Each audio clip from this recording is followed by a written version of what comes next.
Praise the lord. దేవునికి స్తోత్రం కలుగునుగాక. ప్రియమైన గ్రేస్ తెలుగు రేడియో శ్రోతలారా, మీకందరికీ హృదయపూర్వక స్వాగతం, సుస్వాగతం. Truth and times, a Christian perspective అనే ఈ పాడ్కాస్ట్లో మరో ఒక విభిన్నమైన టాపిక్తో మీ ముందుకు వస్తున్నాం మిత్రులారా. The topic is biblical promises and the prophecies. ఈ ఛాలెంజింగ్ టాపిక్ను డిబేట్ చేయటానికి, చర్చించటానికి, మనకు తెలియచేయటానికి మన మధ్య ఇద్దరు నిష్ణాతులైన దైవ సేవకులు ఉన్నారు, విచ్చేసి ఉన్నారు. గౌరవనీయులు డాక్టర్ రవికుమార్ దరివేముల గారు, pastor, Good Shepherd Church, Hyderabad. మరియు గౌరవనీయులు డేనియల్ విజయప్రకాష్ గొంతుపులి గారు, senior advocate cum Christian ideologue, Hyderabad. ఇరువురు దైవ సేవకులకు హృదయపూర్వక స్వాగతం, సుస్వాగతం. మిత్రులారా, మొట్టమొదట పాస్టర్ గారి ప్రార్థనతో మన యొక్క పాడ్కాస్ట్ను ప్రారంభించుకుందాం. ప్రార్థన చేసుకుందాం. పరిశుద్ధ ప్రేమల మా తండ్రి, మహోన్నతుడ, జీవాధిపతి, యేసుక్రీస్తు నామం బట్టి నీ పాసనలో మొరపెట్టి ఇచ్చిన కృపను బట్టి నీకు వందనాలు నాయన. యేసుక్రీస్తు ద్వారా మీరు ఇచ్చినటువంటి రక్షణను బట్టి నాయన, నీ యందు విశ్వాసం ఉంచితే నాయన మమ్మల్ని నీ బిడ్డలుగా చేసుకొని ఈ రీతిగా ఉంచినందుకు నీకు వందనాలు ఆచరిస్తాం. ప్రత్యేకంగా నాయన ప్రభా, ఈ పాడ్కాస్ట్లో నాయన ప్రభా, ప్రత్యేకంగా ఈ ప్రాఫెసీస్ ప్రభా, మరి ఓల్డ్ టెస్టిమెంట్లో, న్యూ టెస్టిమెంట్లో ప్రవచనాలు అన్నీ నెరవేరినవి నాయన ప్రభా. కానీ ప్రభా, ఇంకా కొన్ని ప్రవచనాలు నాయన ప్రభా, ముఖ్యంగా నాయన ప్రభా, నీ దాఖల నుంచి నాయన ఆ సమయాన్ని గురించి నాయన ప్రభా మేము ధ్యానించుండగా, నాయన మేము డిస్కస్ చేస్తుండగా నీ సన్ని మాతో వచ్చింది ప్రభా. నాయన ప్రభా, ఈ డిస్కషన్ అంతా కూడా, ఈ పాడ్కాస్ట్ అంతటి కూడా ప్రభా మీరుండండి నాయన ప్రభా, మీరు నాయకత్వం వహించండి నాయన ప్రభా. అనేకులకు దీవెనకరంగా, ఆశీర్వాదకరంగా, అంతేకాదు ఆత్మీయంగా మేము బలపడి మేము ఇంకా ముఖ్యంగా నీ పరిచర్యలో కొనసాగడం నీకు దయచేయండి. వింటున్న ప్రతి శ్రోతలను దీవించి ఆశ్రయించండి. పార్టిసిపేట్ చేసినటువంటి డానియల్ విజయ్ గారిని, బ్రదర్ హేమసాగర్ గారిని మీరు దీవించి ఆశ్రయించమని, ప్రత్యేకంగా నాయన గ్రేస్ మినిస్ట్రీ నాయన ప్రభా, గ్రేస్ రేడియో మినిస్ట్రీ నడుపుతున్నటువంటి పాస్టర్ సుభాష్ గారిని నాయన మీ ప్రేమ హస్తాలకు అప్పచెప్తున్నాను నాయన, సహాయం దయచేయండి ప్రభా. మరి ఈ పాడ్కాస్ట్ వింటున్న ప్రతి ఒక్క శ్రోతను మీరు దర్శించండి నాయన ప్రభా. నీ మహిమతం జీవితం మా అందరికీ నీ కృప దయచేయమని నీకే స్తుతులు చెల్లిస్తూ మా ప్రభువును రక్షకుడైన యేసుక్రీస్తు పేట ప్రార్థించి అడిగి వేడుకొంచున్నాం తండ్రి, ఆమేన్. మిత్రులారా, మొట్టమొదట చిన్న ఉపోద్ఘాతం, తదుపరి ప్రధాన చర్చకు వెళ్దాం. మొట్టమొదట let us examine the definitions. Biblical promise యొక్క నిర్వచనాన్ని ఒక దైవ సేవకుడు చాలా చక్కగా ఇలా వర్ణించాడు. Biblical promise is a solemn declaration or an assurance or a divine commitment given by the Lord God to his people. In simple terms, దేవుడు తన ప్రజలకు చేసిన ఖచ్చితమైన మాటలు అన్నది మనకు దైవ సేవకులు తెలియజేస్తా ఉన్నారు. వాగ్దానాలు మనం గమనిస్తే అవి అన్కండిషనల్గా ఉంటున్నాయి. అన్కండిషనల్, ఎటువంటి షరతులు లేవు. అంటే మానవ ప్రవర్తనపై ఆధారపడకుండా దేవుడు తన స్వంత చిత్తముతో నెరవేర్చు వాగ్దానాలు. దేవుడు తన స్వంత చిత్తంతో నెరవేర్చేవే ఈ వాగ్దానాలు.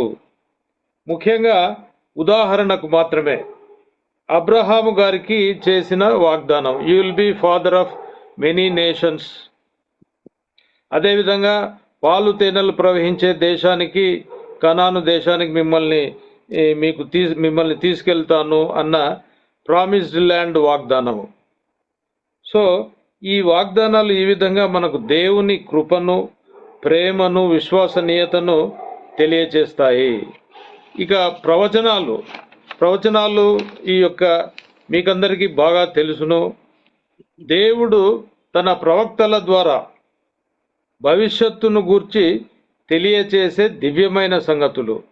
Divine revelations. బైబిల్ స్కాలర్స్ వీటిని 2 తరగతులుగా విభజించినారు. మొదటి తరగతి ప్రవచనాలు షరతులు లేని ప్రవచనాలు. ఇవి దేవుని సార్వభౌమ చిత్తంపై ఆధారపడి ఉంటాయి. ఉదాహరణకు క్రీస్తు పుట్టుక. రెండవది ఉదాహరణ శాశ్వత దావీదు సింహాసనం. తర్వాత రెండవ తరగతిది షరతులతో కూడిన ప్రవచనాలు. మానవ విధేయతపై ఆధారపడి నెరవేరవచ్చును లేదా నెరవేరకపోవచ్చును. ఉదాహరణకు నినివే పట్టణ నాశనానికి సంబంధించిన యోనా గారి ప్రవచనము. యోనా గారు నినివే పట్టణానికి వెళ్ళి దేవుని వాక్కులను ఆయన ఆ ప్రజలకు తెలియజేసిన వెంటనే వారు మారు మనస్సు పొంది పశ్చాత్తాపపడి దేవుని క్షమాపణ కోరిన వెంటనే దేవుడు తన మనసు మార్చుకొని వారిని రక్షించాడు నాశనం నుంచి. సో ఈ విధంగా ఈ యొక్క నిర్వచనాలు బైబిల్ స్కాలర్స్ మనకు తెలియజేశారు.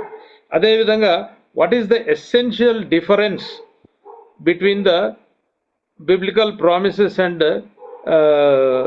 ద ప్రాఫెసీస్ అని ఒకసారి చూస్తే, ఈ వాగ్దానాలు దేవుని స్వభావాన్ని, దేవుని చిత్తాన్ని బహిర్గతం చేస్తాయి.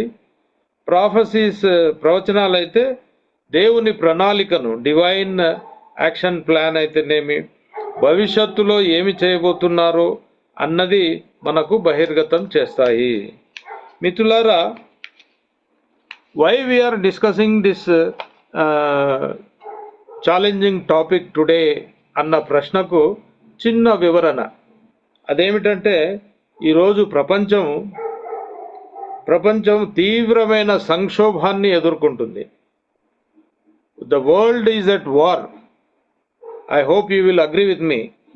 ఎక్కడ చూసినా యుద్ధాలు, ఘర్షణలు, కాన్ఫ్లిక్ట్స్, టెర్రరిజం, ఉద్రిక్తతలు, హేట్రెడ్, జనం మీదికి జనం, దేశం మీదికి దేశం, ఈ విధంగా ఆర్థిక, సాంఘిక, రాజకీయ నేరాలు, దురాచారాలు, మారల్ బ్యాంక్రప్సీ, దేవుని యందు భయభక్తులు లోపించడము, మానవుల్లో మరి ముఖ్యంగా నాయకుల్లో అహంకారము, గర్వము పెరిగిపోయి నిమ్రోదు స్పిరిట్ అన్నది ప్రస్ఫుటంగా కనిపిస్తుంది అని కొందరు నిపుణులు తెలియజేస్తున్నారు.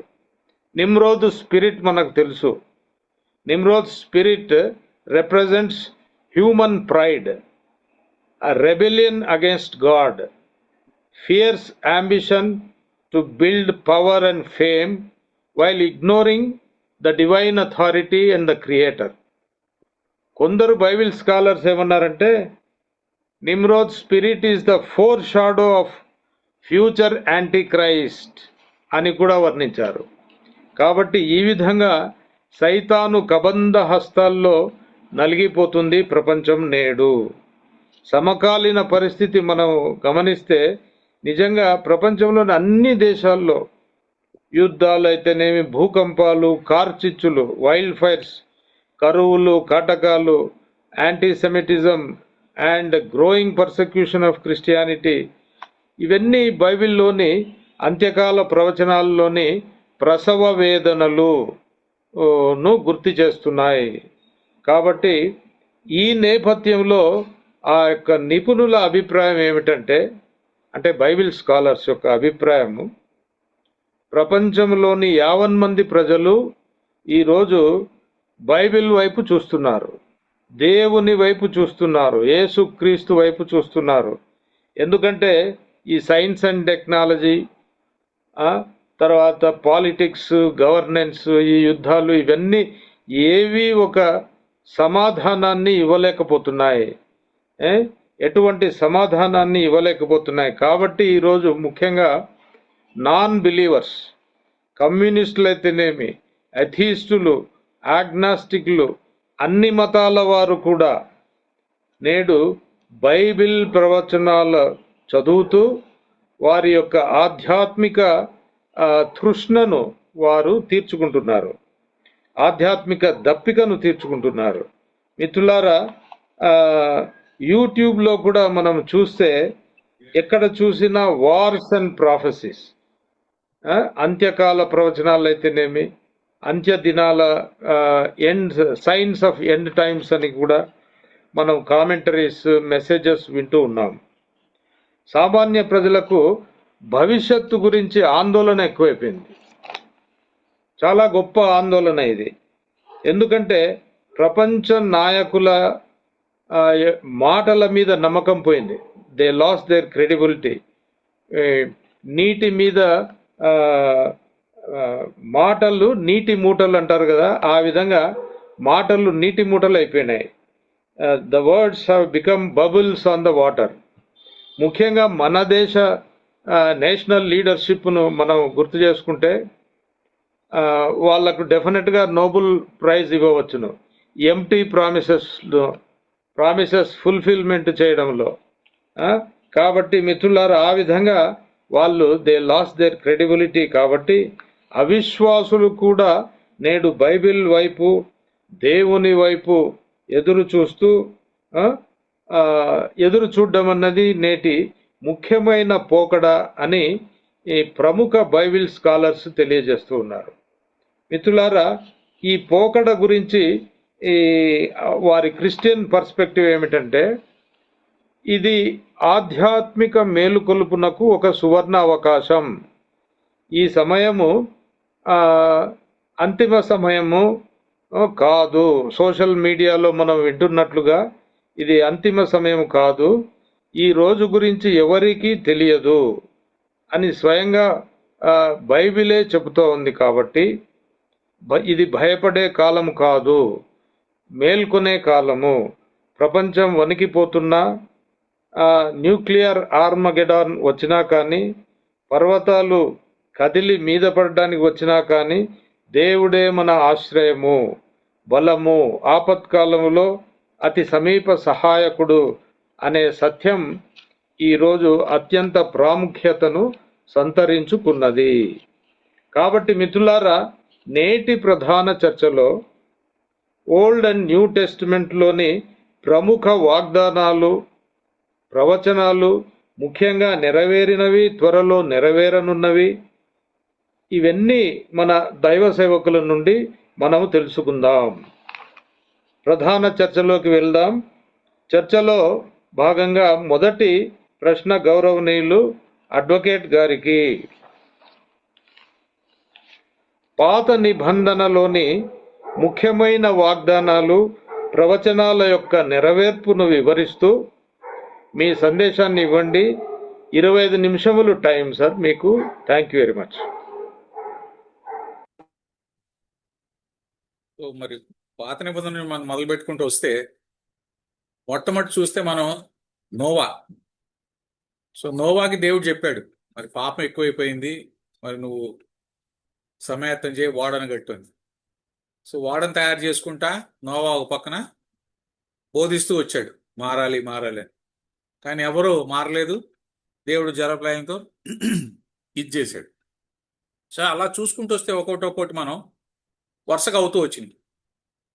ప్రధానంగా మనం మొదలు పెట్టుకుంటూ వస్తే, మరి అబ్రహాం దగ్గర మనం ఆగినప్పుడు, మరి ఆదికాండం 12:23 చూస్తే, నిన్ను గొప్ప జనముగా చేసి నిన్ను ఆశీర్వదించి నీ నామమును గొప్ప చేయుదును, నీవు ఆశీర్వాదముగా నుందువు, నిన్ను ఆశీర్వదించిన వారిని ఆశీర్వదించదను, నిన్ను దూషించిన వారిని శపించదను, భూమి యొక్క సమస్త వంశములు నీ యందు ఆశీర్వదింపబడినని అబ్రహాంతో అనగా.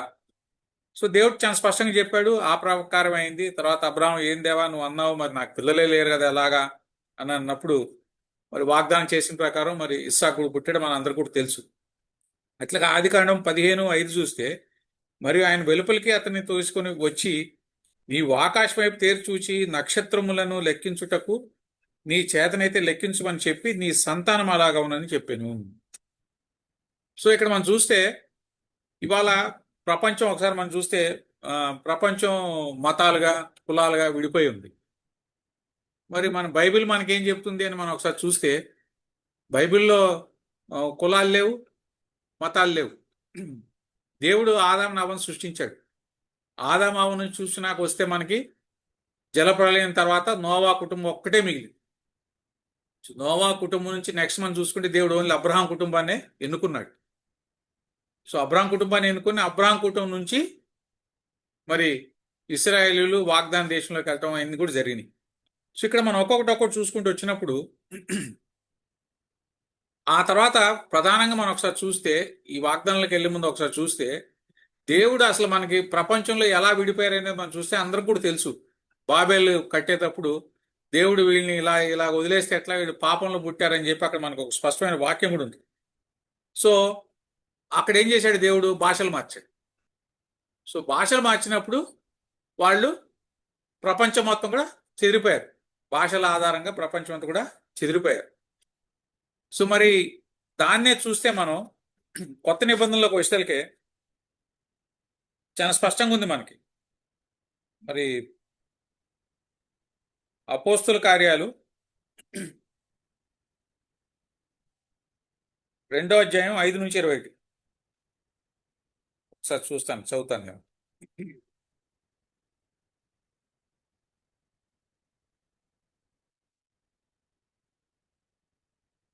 సో అపోస్తుల కార్యాలు 2వ అధ్యాయం 5 నుంచి 21 వరకు మనం చూస్తే ఎక్కువ టైం పడుతుంది కాబట్టి నేను జస్ట్ బ్రీఫ్గా చెప్పేస్తాను.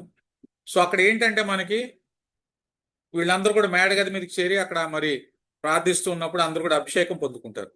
అభిషేకం పొందుకున్నప్పుడు వాళ్ళు అక్కడ అన్ని భాషల్లో మాట్లాడతారు. అన్ని భాషల్లో మాట్లాడినప్పుడు అనేక మంది అనేక రకాలుగా కామెంట్ చేస్తారు. కొంతమంది దాన్ని అంగీకరిస్తారు. అంగీకరించిన వాళ్ళు వీళ్ళు కొత్త మద్యం తాగారని చెప్పన్నప్పుడు పేతురు ఏమంటాడు, అయ్యా ఇంత పొద్దున్నే ఎవరు కొత్త మద్యం తాగుతారని అన్నప్పుడు అక్కడ ఒకసారి చూస్తే మనం 5వ వచనం నుంచి చూస్తే, ఆ కాలంలో ఆకాశం కింద నుండి ప్రతి జనములో నుండి వచ్చిన భక్తిగల యూదులు యెరూషలేములో కాపురముండిరి. ఆకాశం కింద నుండి ప్రతి జనములో నుండి, సో అంటే ప్రపంచం మొత్తం నుంచి కూడా ప్రతి జనముల నుంచి భక్తిగల యూదులు యెరూషలేము కాపురం ఉండిరి. ఈ శబ్దము కలుగగా జనులు గుంపులుగా కూడి వచ్చి ప్రతి మనుష్యుడు తన తన స్వభాషతో వారు మాట్లాడుట విని కలవరపడి. అంటే ఏంటి? ఎప్పుడైతే వీళ్ళు పరిశుద్ధాత్మతో నింపబడ్డారో ఆయా భాషల్లో మాట్లాడారు. అంటే రకరకాల భాషలు ఉన్నాయి. కాబట్టి ఎవరి భాషలో వాళ్ళు, అరే ఈయన నా భాషలో మాట్లాడుతున్నాడే, ఈయన నా భాషలో మాట్లాడుతున్నాడు, ఈయన నా భాషలో మాట్లాడుతుందని చెప్పి అందరూ కూడా అనుకోవడం జరిగింది. సో ఇది ఇలా మనం చూసుకుంటా వస్తే ఒక్కొక్కటి చూసుకుంటూ వస్తే ప్రతిది కూడా మనకి అన్ని కూడా నెరవేరినాయి. పాత నిబంధనలో కొన్ని అదే సమయంలో పాత నిబంధనలు నెరవేరినాయి, లేదా కొత్త నిబంధనకు వస్తే మన చివరికి లింక్ చూసుకుంటే అబ్రహాం నుంచి చూసుకుంటే యాకోబు, ఇస్సాకు, దావీదు చేసే క్రీస్తు. చివర మనకి మరి ప్రకటన గ్రంథంలో మనం చూస్తే మొత్తం అన్ని కూడా నెక్స్ట్ ఎండ్ ఎలా ఉండబోతుందని చాలా స్పష్టంగా రాబడిన ప్రకారం మనకు అన్నీ అవుతుంది. సో ఒక్కొక్కటి మనం చూసుకుంటూ వస్తే ఇక్కడ మనకి ఒకసారి నిర్గమాకాండం 3:8 చూస్తే, కాబట్టి ఐగుప్తుల చేతిలో నుండి వారిని విడిపించుటకును ఆ దేశంలో నుండి విశాలమైన మంచి దేశమునకు అనగా కనానీయులకు, హిత్తీలకు, అమోరీయులకు, పెరిజీయులకు, హివ్వీయులకు, యెబూసీయులకు నివాస స్థానమైన పానుతేలు ప్రవహించే దేశమును వారిని నడిపించుటకు దిగి వచ్చి ఉన్నాను అని దేవుడు చాలా స్పష్టంగా చెప్తాడు. మరి దానికంటే ముందు ఒకసారి చూస్తే మనం దేవుడు అబ్రహాంతో చెప్పాడు, నీ సంతానం చాలా గొప్పగా చేస్తా అన్నాడు, గొప్ప జనంగా చేస్తా అన్నాడు. మరి అదే ఆదికాండం 13 నుంచి 15 వరకు చూస్తే 400 ఏళ్ళ వరకు వాళ్ళు ఐగుప్తులో మరి బానిసత్వంలో ఉంటారని చెప్పినాక ఇంకో మాట ఏం చెప్పాడంటే, తర్వాత వారు మిక్కిలి ఆశతో బయలుదేరి వచ్చేదారని చెప్పాడు. మిక్కిలి ఆశతో బయలుదేరి వచ్చేదారని చెప్పారు. సో ఇశ్రాయేలీలు ఐగుప్తు నుంచి ప్రయాణం వెళ్తేటప్పుడు 400 ఏళ్ళు ఉన్నారు. ఆ 400 ఏళ్ళ తర్వాత ప్రయాణం వచ్చేటప్పుడు మోషే ఆజ్ఞ ప్రకారం వాళ్ళు వెళ్ళి వాళ్ళు ఎవరెవరి దగ్గర అయితే పనిచేశారో వాళ్ళ దగ్గర అడిగితే బంగారం, వెండితో వాళ్ళని సాగనంపడం జరిగింది. సో ఇట్లా ఒక్కొక్కటి అన్ని కూడా నెరవేరుతూనే వచ్చినాయి మనకి ప్రవచనం అంటే ఖచ్చితంగా నెరవేరుతుంది, అందులో దానిలో డౌట్ లేదు. It may B delayed but definitely it will come to pass. If it is a negative thing దాన్ని మనం మార్చుకోవచ్చు. ఇందాక మీరు మంచి ఉదాహరణ చెప్పారు, నినివే పట్టణం. సిమిలర్లీ హిజ్కియాకి చక్కబెట్టుకోమని చెప్పాడు ప్రవక్త వచ్చి, వెంటనే వెంటనే దేవుడి దగ్గర తిరిగి ప్రార్థించాడు. ప్రార్థించిన వెంటనే దేవుడు ఏమన్నాడు, నీ ఆయుష్ని 15 సంవత్సరాలు పొడిగిస్తా అన్నాడు. సో అట్లా పాజిటివ్స్ని మనం దేవుడి సన్నిధిలో లేకపోతే పాజిటివ్స్ని కోల్పోతాం. అలాగే నెగిటివ్స్ని we can get, definitely can change. ఎందుకు? దేవుడు ఎందుకు ఏ ఆత్మ కూడా నశించకూడదు అనేది ఆయన ప్రధాన ఉద్దేశం. కాబట్టి everything will be come to pass. మన దాన్ని నెగిటివ్స్ని మనం ఇది చేసుకోవచ్చు. సో దాన్ని చాలా మంది ఏమంటే కొద్దిగా నెగిటివ్లోకి వెళ్తే మనం యేసుక్రీస్తు మరి దాని నుంచి తప్పించుకోవచ్చు కదా అని వాదించే వాళ్ళు ఉన్నారు. ఈ మధ్యన ఎక్కువ కొంతమంది హిందువులు ఈ వాదన తీసుకొస్తున్నారు, ఆయన దేవుడు కదా, ఆయన ఎందుకు రక్షించుకోలేకపోయాడని. మరి ఆయన గనక శిలువ మీద మన కోసం రక్తం చిందించకపోతే మనకు అసలు పాప విమోచన లేదు, మనకి నిత్య జీవం లేదు. సో కాబట్టి అది మనం వాళ్ళకి అర్థం చేసేసిన అవసరం కూడా ఒక పక్కన ఉంది. అట్లా మనం ఒక్కొక్కటి చూసుకుంటూ వెళ్తే 2 సమూయేలు 7:12 చూస్తే, నీ దినములు సంపూర్ణమగునప్పుడు నీవు నీ పితరులతో కూడా నిద్రించిన తర్వాత నీ గర్భంలో నుండి వచ్చిన నీ సంతతిని హెచ్చించి రాజ్యం అతనికి సిద్ధపరిచేదను అని చెప్పి దావీదుతో దేవుడు వాగ్దానం చేశాడు. సో దేవుడు వాగ్దానం చేసిన దాంతో మరి ఖచ్చితంగా అలాగే అయ్యింది. దావీదు యొక్క సంతతి రాజ్యాన్ని ఏలుతూనే వచ్చారు. దావీదు యొక్క సంతతి రాజ్యాన్ని ఏలుతూనే వచ్చారు. మనం దావీదుని ఒకసారి చూస్తే, లోతుగా చూస్తే, దావీదు సమయంలో చాలా ఇబ్బందులు పడ్డాడు. అంటే నిత్యం యుద్ధాల్లో ఉన్నాడు. దావీదు నిత్యం యుద్ధాల్లో ఉన్నాడు. దేవుడు సౌలు దగ్గర నుంచి దావీదుకి అప్పచెప్పి దావీదుని ఆశీర్వదించి హృదయాచారుడు అన్నాడు అర్థమే కాకుండా నీ సంతతి కంటిన్యూ అవుతుందని చెప్పి ఆ ప్రకారం సంతతి కంటిన్యూ అయింది. చివరి వరకు మనం చూస్తే మరి అదే దీని నుంచి యేసుక్రీస్తు కూడా మనకి రావడం కూడా చూస్తాం. మనం సిమిలర్లీ ఇక్కడ చూస్తే, మనం ఇంకోటి చూస్తే, మనం బేసికల్గా డివైడ్ చేసుకుంటే ఒకసారి డివైడ్ చేసుకుంటే వెళ్తే మనం ప్రధానంగా మనం చూడాల్సింది ఏంటంటే మూడు ఆశీర్వాదాలు. ఒకటి అబ్రహాం ఆశీర్వాదం, మనకి అబ్రహాం ఆశీర్వాదం ఉంది. సో దాన్ని మనం ఖచ్చితంగా క్లెయిమ్ చేసుకోవాల్సిన అవసరం ఉంది. మనం అబ్రహాం సంతతే క్లెయిమ్ చేసుకోవాలి మనం.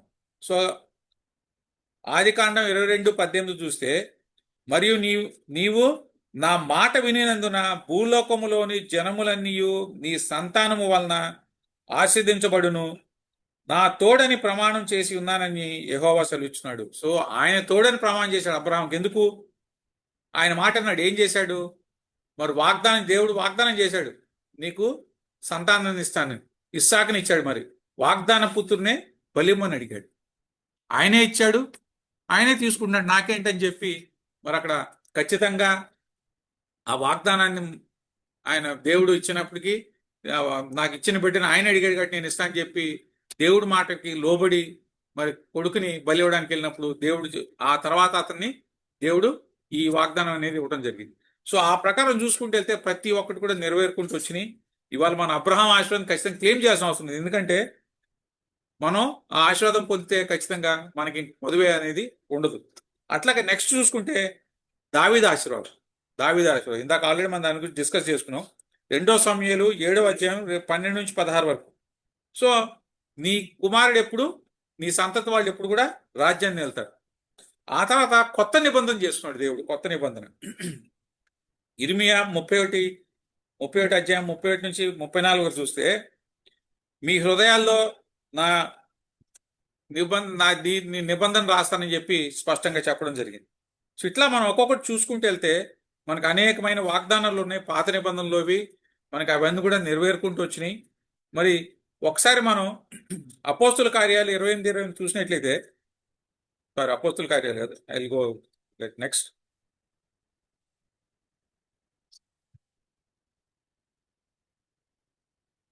పేపర్ ఏదైనా ఒకటి ఎగిరిపోయిందా?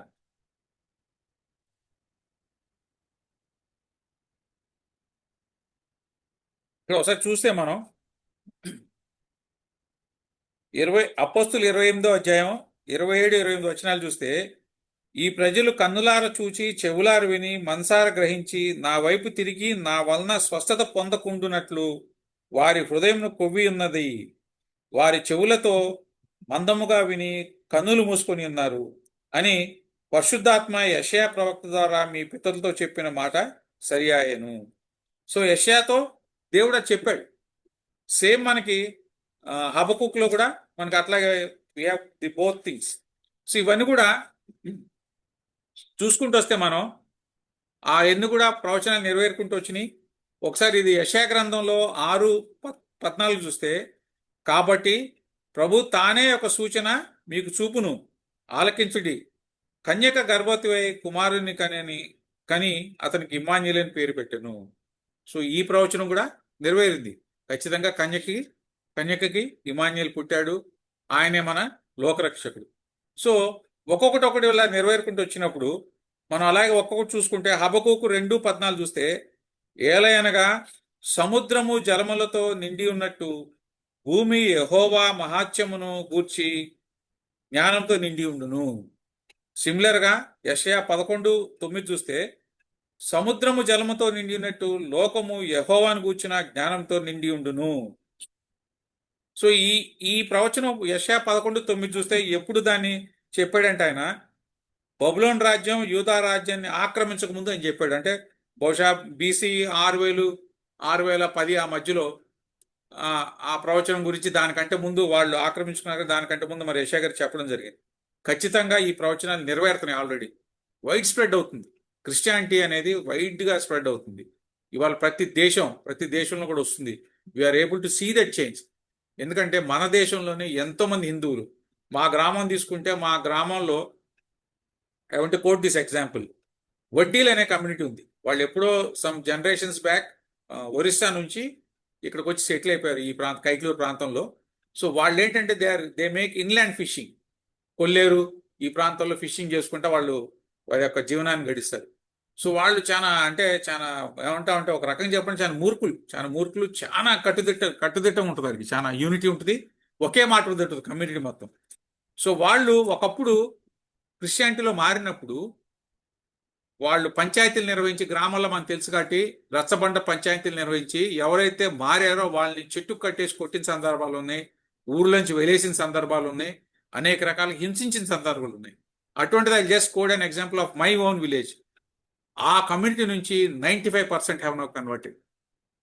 అంత స్టాంచుకున్న కమ్యూనిటీ నుంచి 95% హ్యావ్ కన్వర్టెడ్. మన్నా చర్చ్ కానీ, ఐసీఎం రకరకాల చర్చిలు పెట్టుకుంటున్నారు. వాళ్ళు ఏ లెవెల్లో ఉంటారంటే, ఎంత స్ట్రిక్ట్గా ఉంటారంటే, నిజంగా అన్యులు కన్వర్ట్ అయితే చాలా స్ట్రిక్ట్గా ఉంటారు. దానికి ఇట్స్ వెరీ గుడ్ ఎగ్జాంపుల్. తూచా తప్పకుండా పాటిస్తారు. దశం భాగం నుంచి ప్రతిది కూడా. సేవకుల్ని ఎంత గౌరవిస్తారో, ఎంత ప్రేమగా చూసుకుంటారు అనేది నిజంగా వాళ్ళు చూస్తే పుట్టుక్రైస్తువులు మనం నేర్చుకోవాల్సిన అవసరం కూడా ఉంది. సో ఇట్లా చూసుకుంటూ వెళ్తే కొల్లేరు ప్రాంతంలో అంటే కైక్లూరు కాన్స్టిట్యున్సీ కానీ అటు చుట్టుపక్కల మండలాలు చూసుకుంటే most of this people from this community have converted. ఏం భయపడరాడు, దే హ్యావ్ కన్వర్టెడ్. సో ఇట్లా అలా చూసుకుంటూ వస్తే మనకి చాలా మంది ఉన్నారు.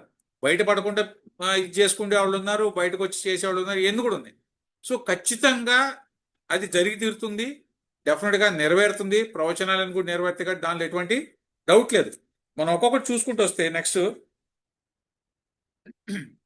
ఫిలిప్పీలు 2:9-10 చూస్తే, అందుచేతను పరలోకమందున్న వారిలో గాని, భూమి మీద ఉన్న వారిలో గాని, భూమి కింద ఉన్న వారిలో గాని ప్రతి వాని మోకాలు యేసు నామమున వంగునట్లు, ప్రతి వాని నాలుకయు తండ్రి అయిన దేవుని మహిమార్థమైన యేసుక్రీస్తు ప్రభు అని ఒప్పుకొనున్నట్లు దేవుడు ఆయనను అధికముగా హెచ్చించి ప్రతి నామమునకు పైనాముగా ఆయన్ను అనుగ్రహించెను. సో ఇది కూడా ఖచ్చితంగా మనం పాత నిబంధనలో చూసాం, యెషయా గ్రంథంలో చూసాం, అట్లాగే ఫిలిప్పీల్లో ఉంది. సో ఖచ్చితంగా ఇది అప్పటికి ఇప్పుడు చూసుకుంటే మనం డెఫినెట్గా we are able to see that. ఖచ్చితంగా ప్రపంచం మొత్తం కూడా డెఫినెట్గా మారుతుంది. దానిలో దెర్ ఈస్ నో డౌట్. ఎవరైతే మరి ఆ రక్షణకు సంబంధించిన దాన్ని మనం ముందుకు తీసుకెళ్తే ఇంకా మనం దీన్ని బాగా చూడొచ్చు. అంటే ప్రతి వాళ్ళం కూడా ఆత్మల భారం కలిగి ఉండాలి. మరి ఇంత వాక్యాలు మనకి ఉన్నప్పుడు what we are suppose to do అనే రెస్పాన్సిబిలిటీ కూడా చర్చ్కి, as a church we have it. ఎందుకంటే ఆత్మల భారం కలిగి లేకపోతే మనం ఇవాళ ఈ వాగ్దానాల్ని ఇంకా దే మే బి డిలేడ్. ఎందుకంటే దేవుడు యొక్క ఉద్దేశం ఏంటి? ఏ నరుడు నశించకూడదనే ఆయన ఉద్దేశం. మరి ఏ నరుడు నశించకూడదు అంటే మన బాధ్యత కూడా ఉంది. మన సహోదరులకి మనం చెప్తున్నామా?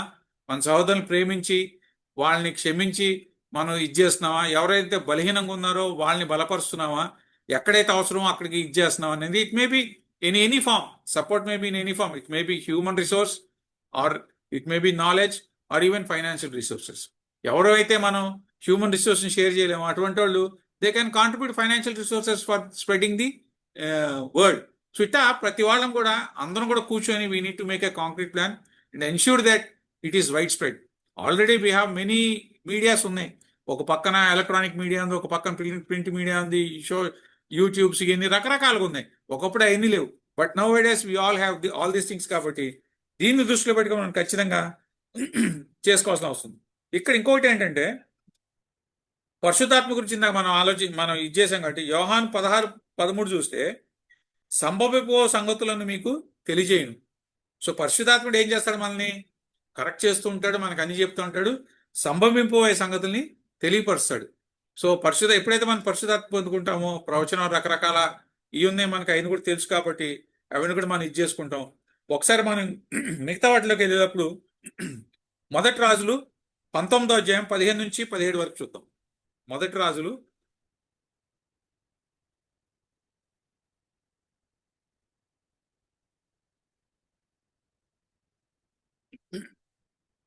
ఇక్కడ ఏంటంటే మనకు మేలుగా ఏలియా భయంతో పారిపోతుంటాడు. మనకు తెలిసిందే, జెజబేల్కి భయపడి పారిపోతాడు ఏలియా. పారిపోయి కొంత దూరం వెళ్ళినాక ఆయన యొక్క అసిస్టెంట్ కూడా వదిలేసి వెళ్ళిపోతుంటాడు. సో అక్కడ ఆ స్టోరీ అంతా కూడా మనకు తెలుసు కాబట్టి అప్పుడు దేవుడు ఏలియాతో మాట్లాడతాడు. ఒకసారి మొదటి రాజు 19:15 నుంచి చదువుతాను. అప్పుడు యెహోవా అతనికి సెలవిచ్చినదేమనగా, నీవు మరలి అరణ్య మార్గమున దమస్కునకు పోయి దానిలో ప్రవేశించి సిరియా దేశం మీద హజాయేలునకును పట్టాభిషేకం చేయుము. ఇశ్రాయేలు వారి మీద నింషీ కుమారుడైన యెహూకు పట్టాభిషేకం చేయుము. నీ కుమారుగా ప్రవక్త ఎండుటకు అబెల్మే పోలావాడైన షాపాతు కుమారుడైన ఎలీషాకు అభిషేకం చేయుము. హజాయేలు యొక్క ఖడ్గమును తప్పించుకుని వారిని యెహూ హతం చేయును. యెహూ యొక్క ఖడ్గం తప్పించుకుని వారిని ఎలీషా హతం చేయును. సో ఈయన ప్రాణాన్ని భయంతో ఈయన పరిగెడుతుంటే ప్రవక్త, దేవుడు ఆయన ద్వారా నేను తోడే ఉన్నాను, నీకింత శక్తి ఉంది, నువ్వు భయపడాల్సిన పని లేదు, పోయి రాజుల్ని అభిషేకించు, నీ తర్వాత ఎలీషాని అభిషేకించని చెప్పాడు. అవన్నీ జరిగినాయి. All those things have happened. పెద్ద టైం కూడా పట్టలేదు. All those things have happened. Elisha గురించి మనం చూసాం కదా. సో ఎలీషా ఏలియాని కొనిపోయేటప్పుడు ఉన్నాడు, ఆయన యొక్క ఆశీర్వాదాన్ని డబల్ ఫోల్డ్ పొందుకున్నాడు. సో ఆయన కూడా చూసాం. సో అట్లాగే ఈయన కూడా. సో ఇట్లా ప్రతీది కూడా దేవుడు నెరవేర్చాడు. ఇప్పటి వరకు ఏవైతే మనం పాత నిబంధనలు చూసాం చాలా మటుకు నెరవేరుకుంటూ వచ్చినాయి. ఎండ్ టైమ్స్ లో జరగాల్సినవి కొన్ని ఉన్నాయి, బట్ అదర్వైజ్ అన్ని కూడా నెరవేరుకుంటూనే వచ్చాయి. సో ఇవన్నీ మనం గమనించుకుంటూ మనం చేయాల్సింది ఏంటంటే ప్రధానంగా మనం ఎక్కడ పడిపోకుండా మనం ఖచ్చితంగా ఎల్లప్పుడూ దేవుని, ఎందుకంటే గర్జిత సింహాలు తిరుగుతున్నాడు, సాతాను గర్జిత సింహాలు తిరుగుతున్నాడు. సో దాన్ని మనం ఖచ్చితంగా గమనించుకుంటూ మనం దాన్ని ఇది చేసుకోవాల్సిన అవసరం ఉంది. అట్లాగే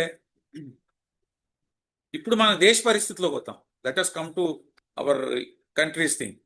ఎందుకంటే ఇదొక్కటి చెప్పేస్తా, ఇందాక మర్చిపోయిన ఈ రిఫరెన్స్ కూడా. యెషయా 6:14 చూస్తే, కాబట్టి ప్రభు తానే యొక్క సూచన మనం చెప్పాడు కదా, కన్యక ద్వారా వస్తారని. సో దీన్ని మనం ఖచ్చితంగా నెరవేరింది కాబట్టి మనకు వచ్చి ఆ తర్వాత 12 మంది శిష్యులు అనేక రకాల బోధలు చేశారు. ప్రధానంగా మనం చూసుకుంటే నాకు బాగా నచ్చేది ఏంటంటే పౌలు గారి బోధ చాలా బాగా నచ్చుతుంది. ఎందుకంటే డిబేట్స్కి చాలా ఉపయోగపడుతుంది పౌలు గారి బోధలు. సబ్జెక్ట్ వైజ్ మన కమ్యూనిటీని స్ట్రెంథన్ చేయడానికి ఉపయోగపడుతుంది. డిబేట్స్లో కూడా దాన్ని బాగా మనం ఉపయోగించుకోవడానికి అవకాశం ఉంటుంది. కాబట్టి దాన్ని కూడా మనం అందరూ ధ్యానించాల్సిన అవసరం ఉంది. సో ఇక్కడ ఇప్పుడు మనం దీన్ని పక్కన పెడితే, ఇప్పుడు మనకి పార్లమెంట్లో మరి విపరీతమైన చర్చలు జరుగుతుంది. పార్లమెంట్లో విపరీతమైన చర్చలు జరుగుతుంది. ప్రధానంగా ఇప్పుడు ఏంటంటే ఎఫ్సిఆర్ఏ దాని మీద చర్చ జరుగుతుంది. లాస్ట్ టైం కూడా నేను చెప్పాను. సో ఆ చర్చలు బాగా జరుగుతున్నాయి. మరి అయినా గమనించుకుంటా ఉంటే ఇవన్నీ కూడా ఏంటంటే ఎఫ్సిఆర్ అయితే పక్కన పెడితే ప్రధానమైనది ఏంటంటే we are being targeted, the church is being targeted. ఇది ఖచ్చితంగా గమనించుకోవాలి, మనం చాలా గమనించుకోవాలి. ఎందుకంటే ఒక పక్కన వాళ్ళకి భయంకరమైన వ్యతిరేకత వస్తుంది. మరి కాక్రోచ్ జనతా పార్టీని చూసి మనం నేర్చుకోవాల్సిన అవసరం ఉంది. సంఘాలుగా ఎలా చేయొచ్చు మనం అనేది నేర్చుకోవాల్సి ఉంది. చాలా శాంతియుతంగా చక్కగా ఒక డిసిప్లిన్డ్ వేలో చేశారు. సెల్ఫ్ రిలయంట్ ఉద్యమాన్ని చేశారు వాళ్ళు. సెల్ఫ్ రిలయంట్ అది మెయిన్, చాలా ముఖ్యం. ఏదో ఒక రోజు చేయడం 2 రోజులు చేయడం కదా. Self reliant until they achieved they did it without depending on anyone. దాని మీద రకరకాల నెగిటివ్లు సహజం పబ్లిష్ చేస్తూ ఉంటారు. అంటే దానికి ఒక ఉదాహరణ చెప్తాను నేను. ఎక్కువగా ఏంటంటే ఏవైతే ఉన్నత కులాలని చెప్పుకుంటున్నారో వాళ్ళని ఒక రకంగా మేమైతే దోపిడీ కులాలని పిలుస్తూ ఉంటాం.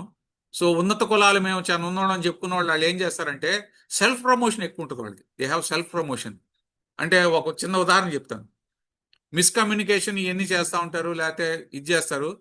ప్రధానంగా చూడాలంటే అన్నదాత అనేది ఒక ఉంది. అన్నదాత అనే ఒక డైలాగ్ ఉంది, ఒక ఇది టైటిల్. సో అన్నదాత అనే టైటిల్ని ఎవరు తీసుకొచ్చారంటే ఈనాడు రామోజీరావు తీసుకొచ్చాడు బయటికి. ఎందుకంటే వాళ్ళ ఉద్దేశం ఏంటంటే వాళ్ళ కమ్యూనిటీకి చెందిన వాళ్ళే ఎక్కువ భూములు ఉన్నారు కాబట్టి వాళ్ళు ఏదో అన్నం దానం చేస్తారని చెప్పే ఉద్దేశంతో వాళ్ళ అన్నదాతలని, దాంతోపాటు మిగతా రైతులు కూడా అన్నట్టు ఉంటుందని రైతుల్ని అన్నదాత అని చెప్పాడు. ఎందుకు? Majority of their community are holding the land అనేది అతని ఉద్దేశం. సో అన్నదాత అంటే ఏం దానం చేస్తారు వాళ్ళు? ఎప్పుడైనా దానం చేశారు వాళ్ళు? ఏ మేరకు చేశారు? కానీ దాని లోతుల్లోకి వెళ్ళి చూస్తే ఇవాళ we are being commented very negatively for taking reservation or the scholarships whatever it may be. ఒక రైతుకి ఇవ్వకూడదు అనేది నా ఉద్దేశం కాదు. ఒక రైతుకి ఎన్ని సబ్సిడీస్ ఉంటాయి? ఎలక్ట్రిసిటీలో సబ్సిడీస్ ఉంటాయి, లోన్లో సబ్సిడీస్ ఉంటాయి, తక్కువ ఇంట్రెస్ట్తో లోన్స్ ఉంటాయి, సీడ్లో సబ్సిడీ ఉంటుంది, ఎరువుల్లో సబ్సిడీ ఉంటుంది, ప్రతి ఐటెంలో సబ్సిడీ ఉంటుంది, లోన్స్ వేవ్ ఆఫ్ చేస్తారు. అన్ని రకాలు, ఒక రకంగా కాదు, అన్ని రకాలుగా సబ్సిడీ ఉంటుంది. కానీ ఇవ్వాల్సిన అవసరం ఉంది, ఎందుకంటే రైతుకి సబ్సిడీ ఇవ్వాల్సింది ఇవ్వద్దనేది నా ఉద్దేశం కాదు. మరి దాన్ని కామెంట్ చేయని వాళ్ళు, సిమిలర్లీ ఈ మధ్యన మనకు ఒక చర్చ కూడా జరుగుతుంది, గూగుల్ వాడికి అంత ఇవ్వాల్సిన అవసరం ఉంది. సో అట్లా మరి దాన్ని ఎవరు క్వశ్చన్ చేయరు? Nobody questions it. బట్ మనల్ని టార్గెట్ చేయడం కోసం మనకి సంబంధించిన ఈ షెడ్యూల్ కులాల, షెడ్యూల్ తెగల అత్యాచారాలకు నిరోధక చట్టం మిస్యూజ్ అవుతుందని, మనకు అనవసరంగా స్కాలర్షిప్స్ ఇచ్చి, ఫ్రీ సీట్స్ ఇచ్చి, పర్క్స్ ఇచ్చి మనల్ని లేజీ ఫెలోస్ చేస్తున్నారు అనేది ఒకటి. మూడోది, బ్యాంక్ లోన్స్ ఎక్కువ ఎగ్గొట్టే వాళ్ళు ఎస్సీలు ఉంటారు అనేది.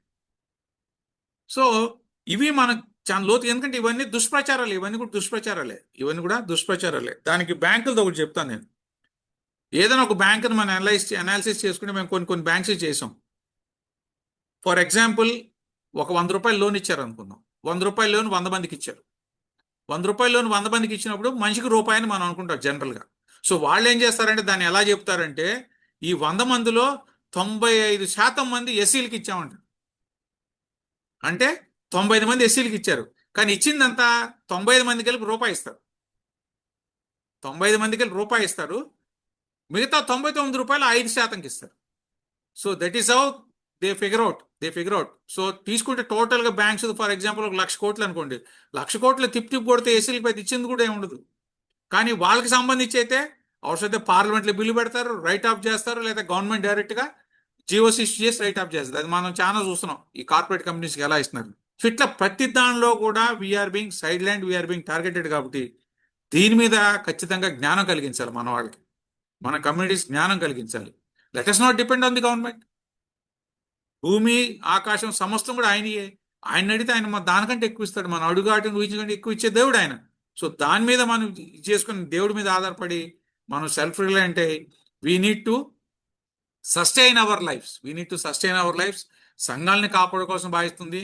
ఎందుకంటే రేపు అన్న రోజు ఆ బిల్స్ వస్తే ఖచ్చితంగా all our assets will be taken over జరుగుతుంది. మంచి దాని మీద డిబేట్స్ కూడా వస్తున్నాయి. సో ఖచ్చితంగా మనం అప్రమత్తం అవ్వాలి.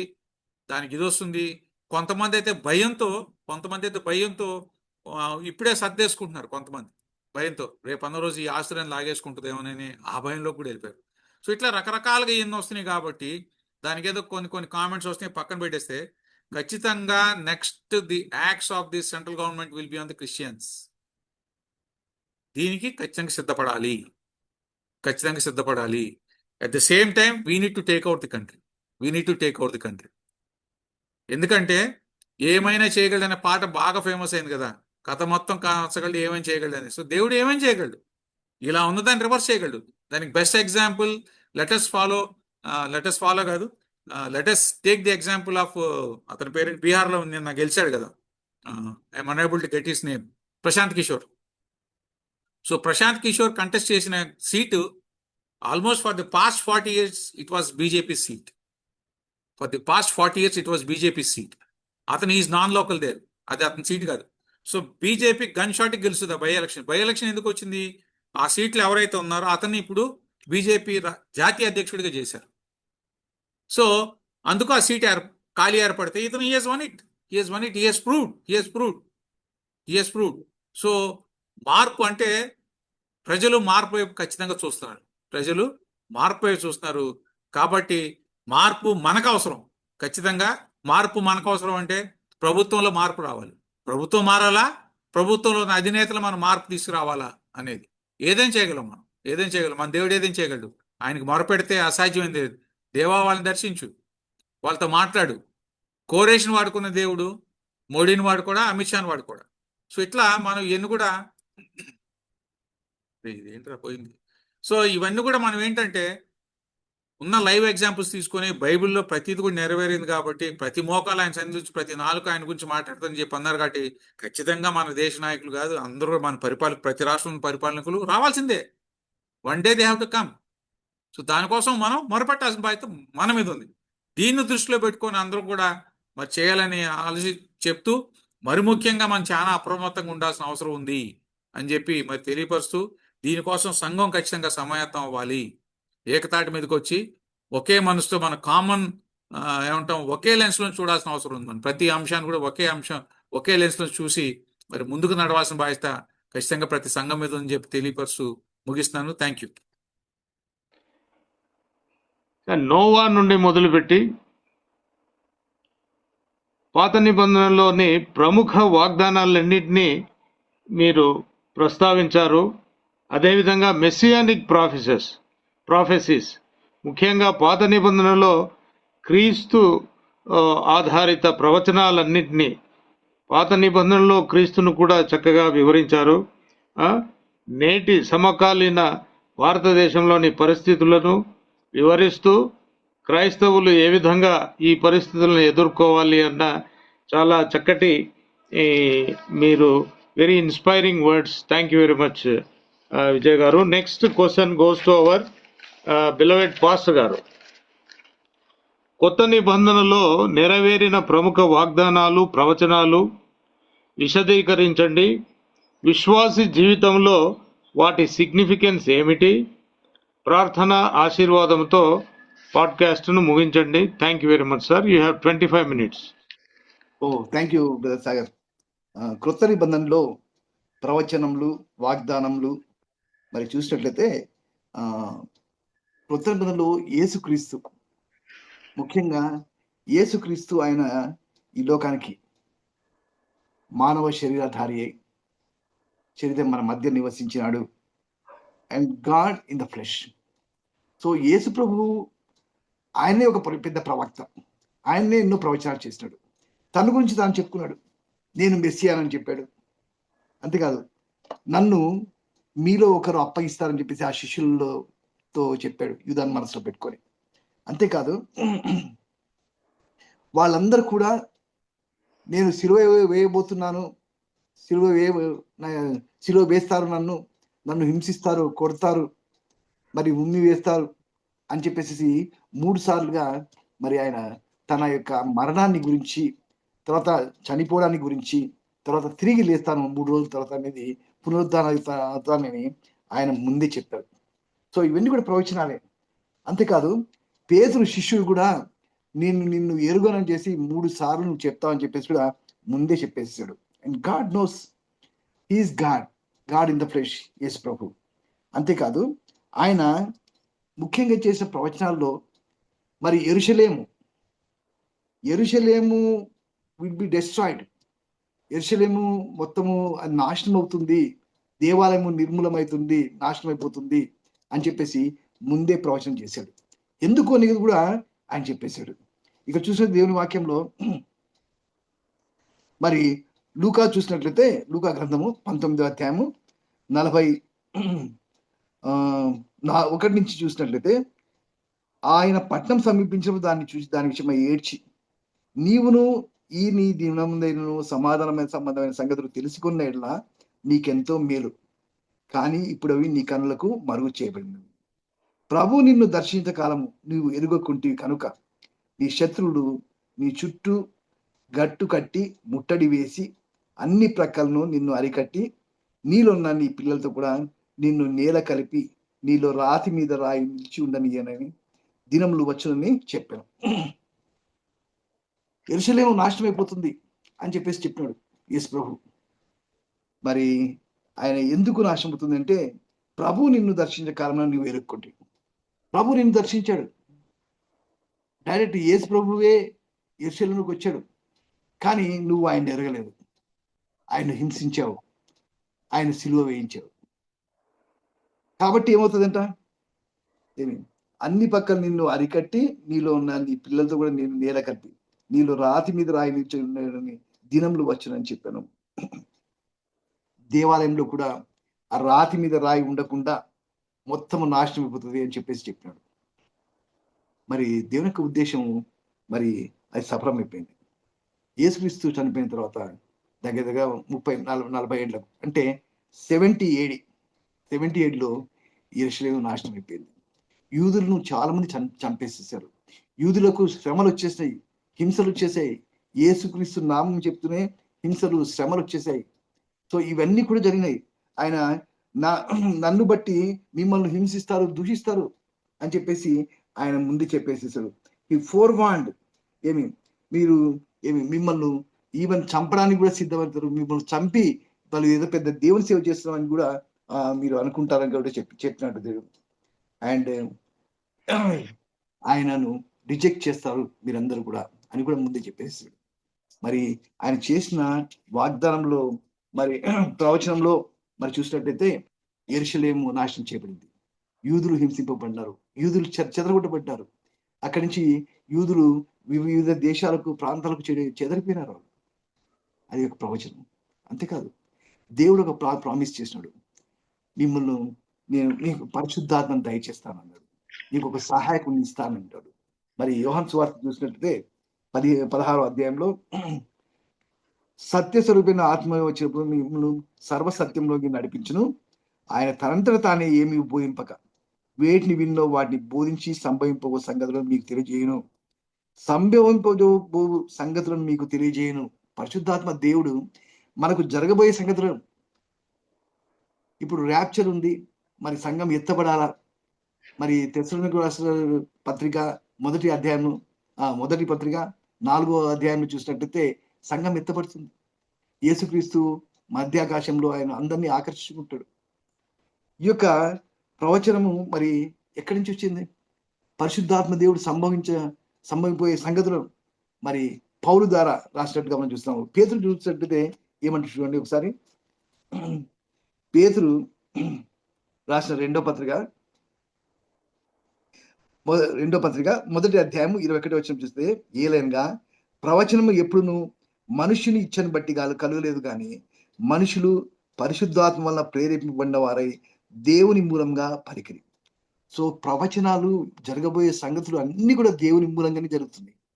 దేవుడు సెలవేయకపోతే మనకు ఏం తెలియదు.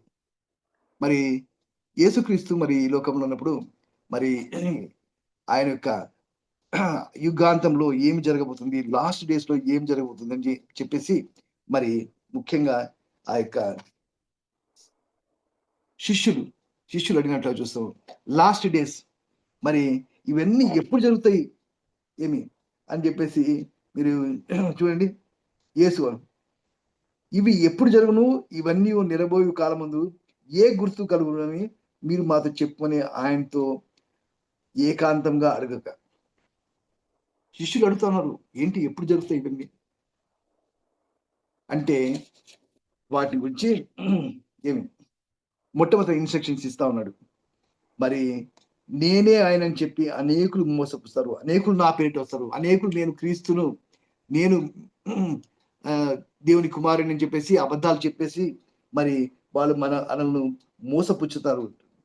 వారు యుద్ధం గురించి, యుద్ధ సమాచారం గురించి నేను విన్నప్పుడు కలవరపడకుడి, మరి కలవరపడకూడదు అని చెప్పేసి ఇన్స్ట్రక్షన్స్ ఇస్తా ఉన్నాడు. యుద్ధ సమాచారాలు జరుగుతున్నాయి. ఇప్పుడు ఇవన్నీ కూడా ఇప్పుడు జరుగుతూ ఉన్నాయి. అంతేకాదు, ఆయన ఎప్పుడు వచ్చేది మరి ఆయనకు కాదు, తండ్రికి మాత్రమే తెలుస్తుంది. మరి ఏ మనుష్యుడిగాను చూడండి దేవుని వర్గం మరి తిరిగి 32వ వచనం మార్క్స్ వార్త 13వ అధ్యాయం 32వ వచనం చూస్తే, ఆ దినం గూర్చి ఆ గడియను గూర్చి తండ్రి తప్ప ఏ మనుష్యుడైనను పరలోకమందరి దూతలైనను కుమారుడైనను ఎరుగరు. ఆ గడియ ఎప్పుడు యేసుక్రీస్తు మళ్ళీ తిరిగి వస్తాడో మరి అది ఎవ్వరికి తెలియదు, ఓన్లీ తండ్రికి తెలుసు. కాబట్టి అవి ఆ జరగబోయే ముందు ఏమేమి సంగతులు జరుగుతాయి, అని అన్నప్పుడు మరి యేసుక్రీస్తు మనకు ఇన్స్ట్రక్షన్స్ ఇస్తా ఉన్నాడు. ఎందుకు ఇస్తా ఉన్నాడంటే మరి గాడ్ హ్యాస్ ఎ పర్పస్. మరి మరి డిసైపుల్స్ కు మరి భయపడకుండా ధైర్యంగా ఉండడానికి కోసమని ఎన్నో విషయాలు నేర్పిస్తా ఉన్నాడు. ఈ లోకంలో జరుగుతున్నప్పుడు మరి 13వ అధ్యాయం 5-13 వచనాలు చూసినట్లయితే యుద్ధంలో యుద్ధ సమాచారం అవి జరుగుతాయి కాబట్టి మీరు కలవరండి. ఇవన్నీ జరుగుతాయి. సో ఇప్పుడు కరెంట్ సిచ్యువేషన్ లో మరి అన్ని యుద్ధాలు జరుగుతున్నాయి. ఎక్కడ చూసినా యుద్ధాలు జరుగుతున్నాయి. ఇంటర్నల్ గా ఎక్స్టర్నల్ గా జరుగుతా ఉన్నాయి. ఎంతమంది చనిపోతా ఉన్నారు. మరి ఇవన్నీ జరుగుతున్నప్పుడు మనం కలవరపడకూడదు. ఎందుకంటే మనం స్థిరులుగా ఉండాలి. దేవుని విశ్వాసంలో పక్కకు పోకూడదు. జనం మీదికి జనము, రాజ్యం మీదికి రాజ్యం లేచును, అక్కడక్కడ భూకంపములు కలుగును, కరువులు వచ్చును. ఇవి వేదనలకు ప్రారంభం. So God is giving instructions. ఈ వేదనలకు ప్రారంభము. ఇవి వచ్చినా కానీ మీరు కలవరపడవకండి. అంతేకాదు 14-20 వచనాలు చూసినట్లయితే దేవుని వాక్యంలో మరి నాశనకరమైన హేయ వస్తువు నిలువరాని స్థలం నిల్చుట మీరు చూచినప్పుడు చదువువాడు గ్రహింపం గాక. యూదలో ఉండువారు కొండకు పారిపోను, మిద్దె మీద ఉండువాడు ఇంట్లోంచి ఏదైనా తీసుకొని పుట్టకి దిగి అందులో ప్రవేశింపకూడదు. నాశనకరమైన హేయ వస్తువు అంటే ఒక యాంటీ క్రైస్ట్, ఒక ఐడల్, చాలా అగ్లీగా అసహ్యంగా ఉండేటువంటి ఒక ఐడల్ ఆ యొక్క టెంపుల్లో పెడతారు. అప్పుడు మహాశ్రమలు, అది దానియేలు గ్రంథం చూసినట్లయితే 3.5 సంవత్సరాలు, యేసుక్రీస్తు రాక ముందు 3.5 సంవత్సరాలు మహాశ్రమలు అనుభవిస్తారు. ఆ టైంలో మరి గర్భిణులు పాలిచ్చు వారికి శ్రమ, చలికాలం సంభవించకుండా ప్రార్థించండి అని చెప్పేసి దేవుడు ఇస్తున్నాడు. అవి శ్రమగల దినములు. ఇవన్నీ కూడా God has given us instructions ముందే దేవుడు ఇస్తున్నాడు. ఇవన్నీ ఎందుకు ఇస్తున్నాయంటే మరి మనం భయపడకుండా ఉండాలి, మనం చెదరిపోకుండా ఉండాలి, కలవరపడకుండా ఉండాలి, భయపడకుండా ఉండాలి. అండ్ దీనికి సొల్యూషన్ ఏంటంటే గాడ్ ఈజ్ విత్ us. ఇక్కడ దేవుని వాక్యంలో God is giving us assurance, నేను I will be with you అని చెప్పేసి. మొట్టమొదటిగా చూసినట్లయితే ద ప్రావిడెన్స్ ఆఫ్ గాడ్ 19-20 వచనాలు చూసినట్లయితే మరి దేవుడు సృజించిన సృష్టి ఆరించి ఇది వరకు ఇంత శ్రమ కలగదు, ఎన్నడూ కలగబోదు. ప్రభువు ఆ దినంలో తక్కువ చేయని యెడల ఏ శరీరు తప్పించుకొనకపోవును. ఏర్పరచబడిన వాడి నిమిత్తము, తాను ఏర్పరచుకున్న వారి నిమిత్తము ఆ దినములను తక్కువ చేసెను. దేవుడు ఆయన బిడ్డలకు ఎక్కువ శ్రమలు కలగకుండా ఆ దినములను తక్కువ చేసెను అని చెప్పేసి దేవుని వాక్యంలో ఉంది. అంతేకాదు దేర్ ఈస్ పరిశుద్ధాత్మ దేవుడు మనకు తోడుగా ఉంటాడు. పరిశుద్ధాత్మ దేవుడు మన తరపున విజ్ఞాపన చేస్తాడు, మనల్ని స్థిరులుగా చేస్తాడు. పరిశుద్ధాత్మ దేవుడు మనల్ని నడిపిస్తాడు. అంతేకాదు ఎటువంటి సమయాల్లో నేను ఏం చేయాలి, 11వ వచనంలో చూసినట్లయితే 13-11 మార్కులో వారు మిమ్మల్ని అప్పగించుటకు కొనిపోనప్పుడు మీరు ఏమి చెప్పుదమా అని ముందుగా చింతింపకుడి. మనము చింతాల్సిపల్లా ఏం మాట్లాడాలి, ఏం చేయాలి, మరి మన పరిస్థితి ఏంటి, మనల్ని బంధిస్తున్నారు, జైల్లో వేస్తున్నారు, మరి ఎప్పుడు నేనేం చెప్పాలి. దేవుడు చెప్పువాడు పరిశుద్ధాత్మయే గాని మీరు కారు. సో పరిశుద్ధాత్మ మనకు ఆదరణకర్త అయిన పరిశుద్ధాత్మ, he will be with us. మనం భయపడాల్సిన లేదు. ఎటువంటి శ్రమలు వచ్చినా, ఎటువంటి కష్టాలు, ఎటువంటి ఇబ్బందులు వచ్చినా, మరి ఏ పరిస్థితిలో ఉన్నా కానీ పరిశుద్ధాత్మ దేవుడు మనతో ఉంటాడు. The power of spirit will be with us అనేది దేవుడి యొక్క వాగ్దానం. అది so God is giving us a solution. Problem ఉంది, శ్రమలు వస్తాయి, నిజాలు వస్తాయి, యుద్ధాలు వస్తాయి, ఇవన్నీ వస్తాయి, కరువులు వస్తాయి, భూకంపాలు వస్తాయి, ఇవన్నీ వస్తాయి. ఇటువంటి సమయంలో నువ్వు కలవరపడకూడదు అంటున్నాడు. అండ్ అంతేకాదు, and God is going to provide. నువ్వు కష్టపడకుండా ఆ దినాలను తక్కువ చేస్తా ఉన్నాడు. And God is with you. Is the provider. Providence, God's providence will be with you. God is going to provide you during those difficult times. అలాంటి పరిస్థితులు కూడా దేవుడు నీకు ప్రొవైడ్ చేసే గొప్ప దేవుడిగా మనకు ఉంటున్నాడు. అంతేకాదు, and there is a promise of his return. నువ్వు ఉంటుంది కాదు, రెండవ రాకడలో యేసుక్రీస్తు త్వరలో రానై ఉంటున్నాడు అని చెప్పినట్లు చూడండి. అప్పుడు 26వ వచనంలో అప్పుడు మనుష్య కుమారుడు ప్రధానంతోను మహిమతోను ప్రభావంతోను మహిమతోను మేఘారూఢై వచ్చిన చూచేది. సో యేసు ప్రభు మరి తిరిగి రానంటున్నాడు. ఆయన బిడ్డలు అందరూ ఎదురు చూస్తా ఉన్నారు ఈ శ్రమల్లో, ఎప్పుడెప్పుడు వస్తారా, ఎప్పుడెప్పుడు తీసుకువెళ్తారా అని చెప్పేసి. ఆయనతో మరి సంతోషంగా ఉండాలి. మిలేనియల్ కింగ్డమ్, ఆయన వచ్చిన తర్వాత రెండవ రాకడలో వచ్చిన తర్వాత వాళ్ళందరినీ తీసుకొని పోయి 1000 ఏండ్లు ఆయన సంతోషంగా మరి ఆయనతో పాటు ఉండి జీవిస్తారు. ఆయన రాజ్యం ఉంటుంది. ఆయన రాజులకు రాజు, ప్రభులకు ప్రభు యేసుక్రీస్తు.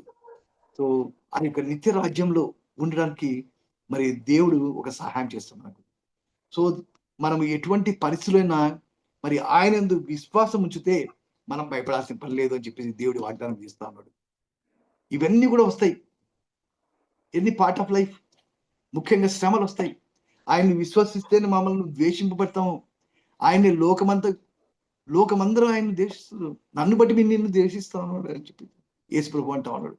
అంటే ఆయన్ని ద్వేషింపు మనం ఎంత, ఆయన్ని హింసించడం మనం ఎంత, ఆయన్ని సిలువ వేసేప్పుడు మనం ఎంత. సో ఆయన మనకు మాదిరించిపోయిండు. మనం ఎటువంటి శ్రమలైన పడడానికి సిద్ధంగా ఉండాలి. బట్ ఫైనల్ గా there will be a crown for each one of us. దేవుడు మన యొక్క పరిస్థితి చూసి మనకు ప్రతిఫలం ఇచ్చేటువంటి దేవుడు. అలా నమ్మకమైన మంచి దాస్త. ఎటువంటి శ్రమలు వచ్చినా అంతవరకు సహించిన వాడు మరి ధన్యుడు అని ఉంది. అంతవరకు సహించిన వాడు రక్షింపబడిన దేవుని వాక్యంలో ఉంది. మరి అలాగా మనం ఉండాలి. ఎటువంటి పరిస్థితులు లాస్ట్ వరకు నమ్మకంగా ఉండాలి. అది అంతవరకు సహించిన వాడే రక్షణ పొందని 13వ వచనం. నా నామం నిమిత్తం అందరి చేతి మీరు ద్వేషింపబడతాం.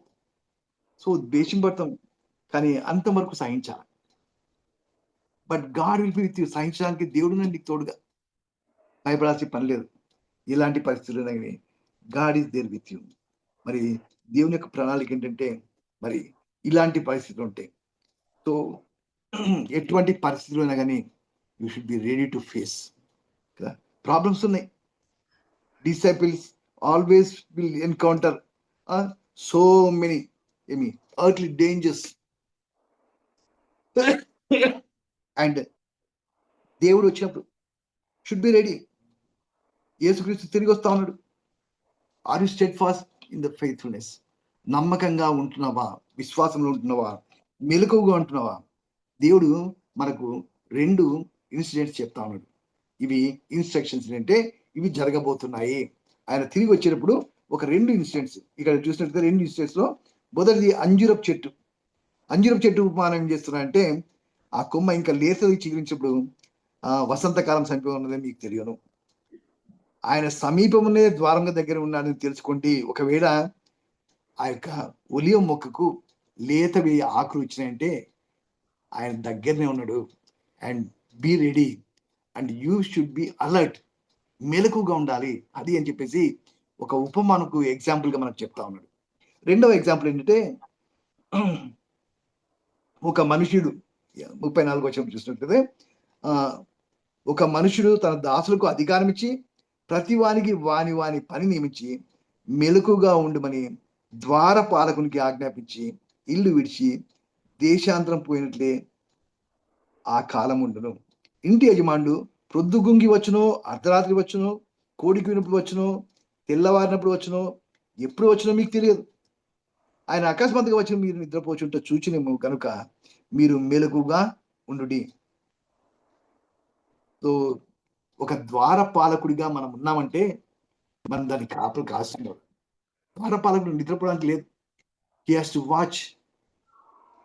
ఆయన రాత్రి మరి మేల్కొని ఉండాలి, అలర్ట్గానే ఉండాలి, లేకపోతే దొంగ వచ్చి ప్రవేశిస్తాడు. సో దేవుడు నీకు ఒక పని అప్పగించాడు, ఆ పని నువ్వు చేస్తూనే ఉండాలి. God has given us his task of proclaiming the gospel. సువార్త మీరు ప్రకటించమని చెప్తే ఉన్నాడు. మనం సువార్త ప్రకటించాలి. ఎటువంటి శ్రమలు వచ్చినా, ఎటువంటి బాధలు వచ్చినా, ఎటువంటి పరిస్థితులు అయినా మనం రెడీగా ఉండాలి. అండ్ అంతేకాదు ఆయన విశ్వాసంలో మనం స్థిరులుగా ఉండాలని కోరుతా ఉన్నాడు. అంతేకాదు మెలకుగా ఉంటాడు. ఈ 2 ఇన్సిడెంట్లో సమీపంగా ఉన్నాడు. ఇవన్నీ జరిగే వరకు తరం గతింపు. ఆకాశము భూమిని గతించడు కానీ నా మాటలు గతించవు. కాబట్టి దేవుని మాటలు ఇవి గతించే మాటలు కాదు. ఆకాశం భూమి అన్ని పోతాయి, but he will be there, his words will be there. ఇది ఆయన. సో ఆయన ప్రవచనములు, ఆయన మాటలు ఎల్లప్పుడూ ఉండేటివి. So is the everlasting father, నిత్యుడగు తండ్రి అని పేరు. ఆయన బలవంతుడైనటువంటి దేవుడు. దేవుడు కాదు. ఈ బలవంతుడైన దేవుడు ఇది ఎంతో మంది అంటున్నారు కదా, ఆయన మేకుల్లో కుట్టిన మేకులు కూడా చేతిలో కొట్టినట్టు మేకులు కూడా తీసుకోలేని ఆయన అంటున్నారు. కాదు, ఆయన బలవంతుడైన దేవుడు. గాలి సముద్రం కూడా అణిగిపోతుంది. ఆయనకు అసాధ్యమైన దేవుడు, ఆయన సృష్టికర్త. అంతేకాదు, మరి ద్వారపాలకుడు ఇన్సిడెంట్ చూసినట్లయితే మరి మీరు ఆయన ఎప్పుడు వస్తాడు, ఏ టైంలో వస్తాడు, మరి ఇక్కడ చూసినట్లయితే ఏమి పొద్దుగుంకి వచ్చినో, అర్ధరాత్రి వచ్చినో, కోడికి వచ్చినో, తెల్లవానప్పుడు వచ్చినో, ఎప్పుడు వస్తుందో తెలియదు.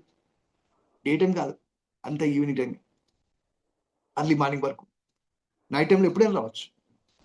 బట్ అకస్మాత్తుగా వచ్చినప్పుడు మీరు నిద్రపోకుండా చూచునేమో, మీరు చూచునేమో, మీరు మెలకువగా ఉండు. అలర్ట్నెస్, మనము ఎల్లప్పుడూ మేల్కొని ఉండాలి. మరి ఇవన్నీ చేయాలంటే మనం మెలకుగా ఉండాలి అంటే మన వీ హ్యావ్ ఎ బ్లెస్సింగ్. దేవుడు God is the provider, Jehovah Jireh మనకు, and he will be with us. రెండోది అంటే పరిశుద్ధాత్మ దేవుడు మనకు తోడుగా ఉంటాడు. ఆయన మనకు ఆదరణకర్త, అంతేకాదు మనకు సహాయం చేసేటువంటి దేవుడు. మనము ఏ విధంగా ఎటువంటి టైంలో ఏ విధంగా బిహేవ్ చేయాలనో పరిశుద్ధాత్మ దేవుడు మనల్ని నడిపించేటువంటి దేవుడు. And this a promise of second coming. యేసుక్రీస్తు తిరిగి రానంటు ఆయన వచ్చినప్పుడు ఆ సంతోషం, ఆయన్ని ఎదుర్కొని ఆయనతో పాటు 1000 ఏండ్లు మరి పరిపాలన చేసే భాగ్యం, మరి ఆయనతో పాటు ఉండే భాగ్యం దేవుడు మనకు గొప్ప కృప ఇచ్చాడు.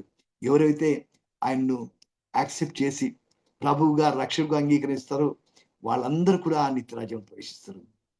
అండ్ లేకపోతే ఆ శ్రమల్లో మరి నువ్వు ఇంకా యేసుక్రీస్తుని నమ్మకపోతే, ఇటువంటి శ్రమలు వచ్చినా, ఇటువంటి ఇన్సిడెంట్ జరిగినా నువ్వు ఇంకా యేసుక్రీస్తు రిజెక్ట్ చేస్తున్నావు అంటే అర్థం ఏంటంటే you are going to eternal hell, ఇది నిత్య నరకం. మరి ఆ నిత్య నరకం తప్పించుకోవాలంటే and you have to invite Jesus Christ into your heart. దేవుణ్ణి, యేసుక్రీస్తును నువ్వు నీ హృదయంలోకి తీసుకోవాలి, నీ పాపంలో ఒప్పుకోవాలి. ఆయన రక్షకుడు, ఆయన నీ పాపంలో క్షమించేసి మరి నిన్ను పరిశుద్ధంగా చేసి ఆయన రాజ్యం తీసుకుంటాడు. ఎందుకంటే మనం పరిశుద్ధులైతేనే ఆయన్ని చూడగలం, లేదా చూడలేము. పరిశుద్ధత లేకుండా ఆయన చూడలేము మనం. సో నీవు యేసుక్రీస్తును నమ్మితే, ఇవన్నీ ఇన్సిడెంట్ జరిగినప్పుడు కూడా నువ్వు ఇంకా రిజెక్ట్ చేస్తే, అసలు యేసుక్రీస్తును రిజెక్ట్ చేయకపోతే ఆయన always is inviting, is so loving. ఎన్ని ఛాన్సెస్ ఇస్తున్నాడో, ఎంత సమయం ఇస్తున్నాడో, అయినా కానీ మనం ఆయన దగ్గర రాలేకపోతున్నాం. ఎన్నో ఇహలోక సంబంధమైన విషయాల గురించి మనం ఎంతో ఇంపార్టెన్స్ ఇస్తున్నాము. ఇహలోక సంబంధమైనటువంటి మరి ఈ యొక్క బంధుత్వాలు, వీటికి ఎంతో ఇంపార్టెన్స్ ఇస్తున్నాం. కానీ ద రిలేషన్షిప్ విత్ గాడ్, అది మనకు లేకపోతే ఏం లేదు. దేవుడిచ్చిన ముఖ్యమైన ఆజ్ఞను మర్చిపోతున్నాం మనం. నీ దేవుడైన ప్రభువును నీ పూర్ణ హృదయంతో, పూర్ణ మనసుతో, పూర్ణ శక్తితో, పూర్ణ వివేకంతో ప్రభువును ప్రేమించాలి. Are we doing that? ప్రభువును ప్రేమిస్తున్నామా? ప్రభు దగ్గర మనం అన్ని ఒప్పుకుంటామా? ఈ సమయాల్లో, ఇటువంటి సమయాల్లో ఉన్న కనీసం ఇటువంటి కష్టము, బాధ వచ్చింది, నేను I have to turn to Christ. ఆయన నన్ను ప్రేమిస్తా ఉన్నాడు, ఆయన చేతులు చాచి ఆయన పిలుస్తా ఉన్నాడు, రండి నా దగ్గర. మనం are we hearing that voice? దేవుడు పిలుస్తా ఉన్నాడు. మరి నిజంగా నువ్వు ఇంకా యేసుక్రీస్తుని చేర్చుకోకపోతే ఇది ఒక సమయం. ఈ సమయంలో మనము ఒక రాంగ్ డిసిషన్ తీసుకున్నామంటే నిత్య నరకంలోకి పోతాం. ఫైన్, మనము నమ్మకంగా ఉండి, ఫెయిత్ఫుల్గా ఉండి యేసుక్రీస్తుని రిసీవ్ చేసుకొని ముందుకు వెళ్ళాలి. ఆయనతో పాటు 1000 ఏండ్ల రాజ్యంలో ప్రవేశించాలి. ఎందుకంటే ఎవరైతే ఆయన్ని విశ్వసించలేదో వారికి తీర్పులోనికి వస్తారు. అంతేకాదు, వాళ్ళు ఈ శ్రమల్లో పొందుతారు. ఆ తర్వాత వాళ్ళు 1000 ఏండ్లు బంధింపబడి, ఆ తర్వాత ఫైనల్గా ఇటర్నల్ హెల్, నిత్య నరకంలో వాళ్ళను పడివేయిస్తాడు. ఇదంతా చేసుకోవాలంటే మరి when God is inviting, you are not accepting అంటే అది చాలా ఘోరమైన పరిస్థితి వస్తుంది. కాబట్టి టర్న్ టు క్రైస్ట్. యేసయ్య వైపు తిరుగుదాం. యేసయ్య నిజమైన దేవుడు, నిజమైన రక్షకుడు. యేసయ్య నిజమైన దేవుడు. ఆయన నీ కొరకు ప్రాణం పెట్టినాడు. అంత ప్రేమగల దేవుడు. Are you rejecting him? ఇప్పటికైనా నువ్వు ముందుకు రాకపోతే మరి దేవుడు you are going to be punished. ఆయన జడ్జిమెంట్లోకి వస్తాం. ఆయన జడ్జిమెంట్ రాకుండా ఉండాలంటే ముందే, ఈ శ్రమలకు ముందే ఆయన ఎత్తబడి గుంపులో ఉండాలనుకుంటే ఈ రోజే నువ్వు యేసుక్రీస్తును నీ హృదయంలో చేర్చుకో. నీ పాపంలో పశ్చాత్తాపడు, మారు మనసు పొందు, తిరిగి జన్మించాలి. It's the work of the Holy Spirit. So అలాగుంటే you will be happy for ever and ever. God bless you. దేవుడు మేము దీవించును గాక. మరి చిన్న ప్రార్థన చేసుకుందాం. పరిశుద్ధమైన ప్రేమల మా తండ్రి, నీ వాక్యం ద్వారా మీరు మాట్లాడుతున్నారు నాయన. మీ ప్రవచనములు, మీ వాగ్దానములు మేము నాయన ప్రభా మేము ధ్యానించుచుండగా ప్రభా, నీవు ఎంత గొప్ప దేవుడి మా కొరకు, ఎన్ని నాయన ప్రభా ప్రణాళిక, ఎంత గొప్ప సంకల్పం మా ఎడలో ఉంది నాయన ప్రభా. మా ఎడలు నీ కృప ఎంత విస్తారంగా ఉన్నదో నాయన మేము తెలుసుకొని ప్రభా, మేము నిజంగా నీ వైపు తిరిగి నాయన ప్రభా మారమనసు పొంది నాయన నీ బిడ్డలుగా ఉంటుంది నీ కృప దయచేయండి ప్రభా. నాయన మాకు నిత్య నరకం వద్దు నాయన, నీతో పాటు సంతోషంగా ఉండే భాగ్యం, నిత్య జీవంలో ఉండే భాగ్యం మాకు దయచేయండి ప్రభా. ప్రత్యేకంగా ఈ సమయంలో వింటున్న ప్రతి శ్రోతను దీవించి ఆస్వాదించమని, ఇంకా ఒకవేళ ఏ విషయం చేర్చుకోకపోతే నాయన ప్రభా, నాయన వారి పాపంలోకి పోని నాయన ప్రభా నీ బిడ్డలుగా ఉంటూ నీ కృప దయచేయమని నాయన ప్రభా, ఆ యొక్క ఈటర్నల్ పనిష్మెంట్ నుంచి తప్పించుకునే కృప నాయన బిడ్డలందరికీ దయచేయమని, నీ బిడ్డలుగా ఉంటూ సాయం దయచేయమని, నీ రాకడ పర్యంత ఉంటూ నమ్మకంగా ఉంటూ సాయం దయచేయమని వింటున్న ప్రతి శ్రోత దీవించి ఆస్వాదించండి. ఏసునామమున నడివి వచ్చాం తండ్రి. ఆమేన్. పరమ తండ్రి దేవుని యొక్క ప్రేమయు, మన ప్రభువును రక్షకుడైన యేసుక్రీస్తు కృపయు, పరిశుద్ధాత్మ దేవుని అన్యోన్య సహవాసం చేరిన మనకందరూ వింటున్న ప్రతి శ్రోతకు ఇప్పుడు ఎల్లప్పుడు సదాకాలం తోడేండును గాక. ఆమేన్.